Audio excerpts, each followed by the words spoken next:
Olá, bom dia. Seja bem-vindo a mais esse devocional Manhã com Deus, baseado no devocional Dia a Dia com Deus. Que a graça de nosso Senhor Jesus Cristo esteja sobre as vossas vidas. Eu desejo que essa semana seja uma semana abençoada para você, para o seu casamento, para os seus filhos, sua família, seus familiares, seus amigos, seu trabalho, seu patrão. Que Deus abençoe a todos. Nessa manhã eu quero falar um pouquinho com você, aspirante ao sagrado matrimônio, e a você que já está casado.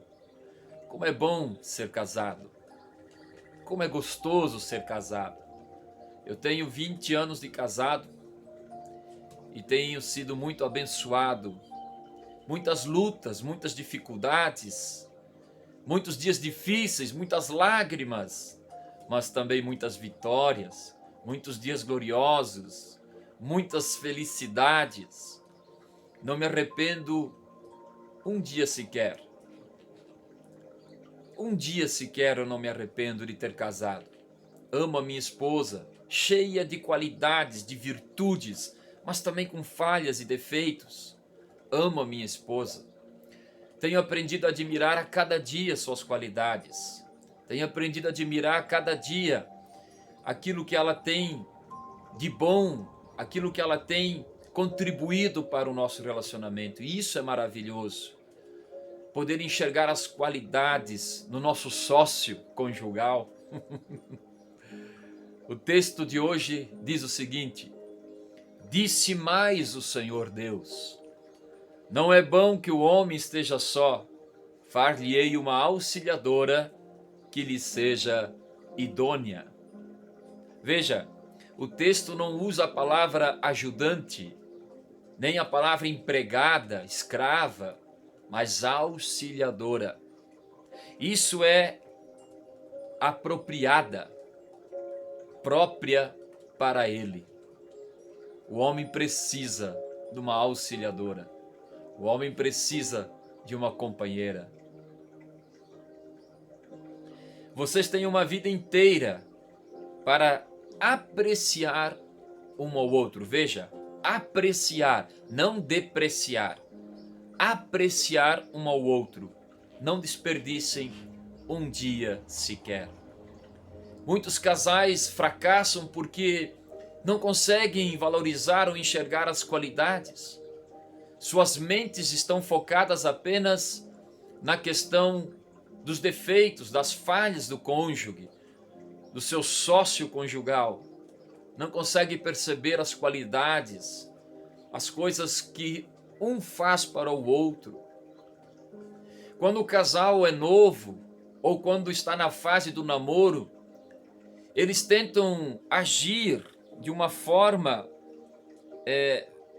muito ilusória em relação às suas melhores atitudes.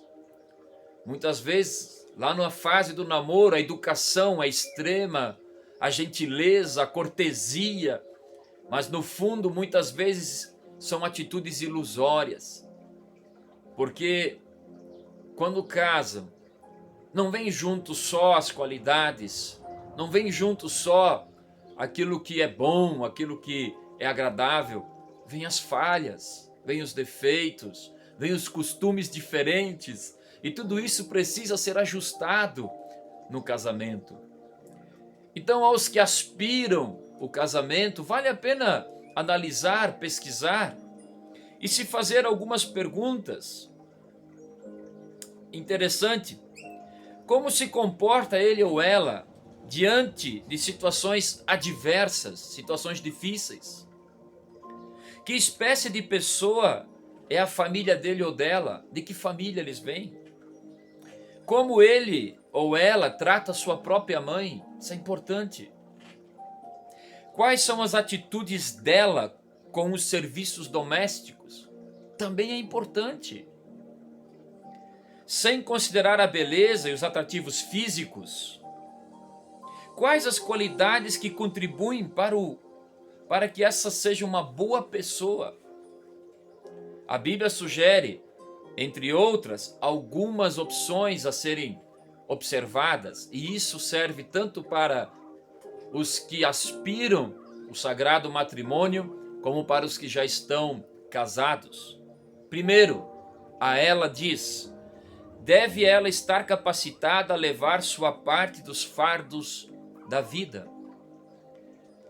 A esposa deve estar capacitada a auxiliar o marido a levar os fardos da vida, na área espiritual, na área sentimental, na educação dos filhos, no serviço da casa, no financeiro. Às vezes a mulher, a esposa, apesar do mundo moderno ser tão diferente, mas talvez às vezes a esposa não tem como trabalhar fora, ela está em casa trabalhando, cuidando dos filhos, cuidando da casa. Como que ela pode auxiliar no financeiro se ela não tem um ganho? Ela pode ajudar o marido na administração dos gastos, pois é ela dona de casa. 2. Deve ser alguém cuja influência refine e enobreça o marido. A Bíblia diz que a mulher sábia edifica sua casa, mas a tola destrói com as próprias mãos, com a própria boca. Mas a mulher sábia, ela refina e enobrece o marido. Esse é um dos principais papéis da mulher. A mulher precisa entender isso, que ela tem um poder de refinar o marido. Ela tem um poder nas suas atitudes, nas suas mãos, de refinar e enobrecer o seu marido. Terceiro, deve ser alguém que o faça feliz em seu amor. O homem muitas vezes parece aquele ser durão, machão, né? Mas lá dentro há um coração que necessita de carinho, de atenção. Eu costumo brincar que a mulher muitas vezes está com dor de cabeça, está com uma cólica, está mal, mas ela levanta a cabeça, ela vai, ela limpa a casa, ela faz comida, às vezes ainda trabalha fora, ela ajuda, né? O homem, ele é mais dengoso, não todos, claro, mas muitas vezes o homem é mais dengoso. Ele tem uma gripe um pouco mais forte e ele já quer reunir a família para dizer suas últimas palavras. Muitas vezes isso é carência. Às vezes o que o marido quer é só um abraço, um beijo. Talvez o que o marido quer é só um carinho. E a mulher sábia, ela sabe fazer isso com o seu amor. Entre as qualidades que devem ser vistas no esposo, em perspectiva, sugerem-se as seguintes. Primeira, ele deve possuir traços de caráter puro. O esposo, ele tem um papel no casamento muito importante. A Bíblia diz que o marido deve amar a sua esposa assim como Cristo amou a igreja a ponto de entregar-se por ela. O caráter do marido deve ser o mais parecido possível com o de Cristo. Segundo ponto, ser diligente, ser organizado, ter aspirações e ser honesto. Um homem precisa ser diligente, não negligente, mas diligente, organizado, pensar na família, no sustento, no bem-estar. Ele deve ter aspirações. Quais são essas aspirações? Todas as aspirações que esse homem deve ter devem envolver a sua família, a sua casa, o seu bem-estar, a proteção da família. E ele deve ser honesto, sempre honesto. Terceiro ponto, deve ser alguém que ame e tema a Deus.